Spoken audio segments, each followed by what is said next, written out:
अभी आप कहती थी ना, लड़कियों को ख्वाब भी वही देखने चाहिए आगे बढ़ के तसल्ली दी और बोला कि वो घर ड्रॉप कर देंगे और जिनकी ताबीर उनके हाथ में हो, वगैरह वगैरह। कि महके तो ये रहती। बस बोला कि जो कहने मेरी अम्मी के सामने। ड्रामा सीरियल दामे मोहब्बत के आने वाली एपिसोड में आप देखेंगे कि सोनिया की मां बहुत ही बड़ा तमाशा करने वाली है। जी हां दोस्तों, आने वाली एपिसोड में बहुत ही इंटरेस्टिंग सीन आप देखने वाले हैं। सोनिया की मां, जो कि दोस्तों बहुत ही अच्छी तरह से जानती है कि बिलाल एक नंबर का मक्कार आदमी है, वो कभी भी सोनिया को वो घर नहीं देगा जिसकी शर्त उसने उससे रखी थी। उससे सबसे पहले दोस्तों जैसे ही वलीमे में पहुंचेगी तो इस बार वो किसी को भी मौका नहीं देगी और सबसे पहले ये बात रखेगी और बिलाल को कहेगी कि मैंने जो तुमसे शर्त रखी थी पहले वो पूरी करो, फिर ये वलीमा होगा। वो उसे कहेगा कि क्या शर्त थी? यही बात ना कि वो घर में सोनिया के नाम कर दूं। चलो हक महर में यही घर में सोनिया के नाम कर देता हूं। सोनिया तो ये देखकर ही हैरान हो जाएगी कि ये क्या हो रहा है उसके सामने। उसके बाद नेक्स्ट सीन में आप देखेंगे कि सोनिया और अरबाज जैसे ही घर जाएंगे तो अरबाज कहेगा सोनिया को कि तुम्हें परेशान होने की जरूरत नहीं है, वो घर मेरा ही है। सोनिया पर कहेगी कि ये शर्त वगैरह ये बात है मुझे समझ नहीं आ रही अरबाज, क्या चल रहा है? मेरी शादी से पहले क्या बातें हुई थी? ऐसी क्या बात है जो तुम मुझसे छुपा रहे हो?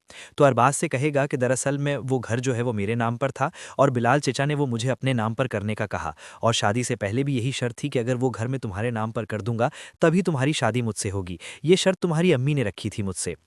अम्मी के बारे में ये बातें सुनकर इमोशनल हो जाएगी कि अम्मी ये सब कुछ कैसे कर सकती हैं, वो क्यों कर रही हैं ये सब कुछ, उन्होंने अपने घर में भी आने से मुझे इनकार कर दिया है।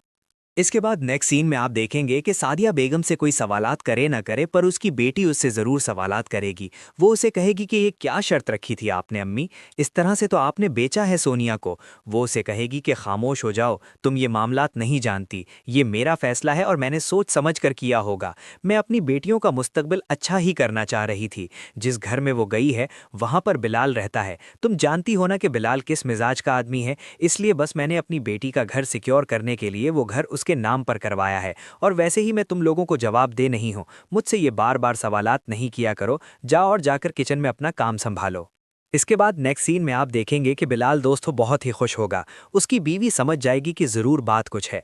वो उसे कहेगी कि तुम्हारी ये खुशी मुझे कुछ समझ नहीं आ रही, इतना बड़ा घर तुम उस लड़की के नाम पर कर बैठे हो और उसके बाद तुम चैन से घूम रहे हो। मुझे सच सच बताओ, ऐसा क्या किया है तुमने? कौन सी कोई डील की है तुमने अरबाज के साथ जिस वजह से तुम इतना उछल रहे हो? वो उसे कहेगा कि तुम्हें तो मेरी खुशी हजम ही नहीं होती, जब देखो मेरे ही पीछे पड़ी रहती हो। अपनी सोतन को देखो, क्या कभी उसने मुझसे कोई सवाल किया है? तो तुम भी खामोश रहा करो। अच्छा है तुम्हारा शौहर अगर खुश रहेगा तो उसकी सेहत भी अच्छी रहेगी और उसकी उम्र बढ़ेगी।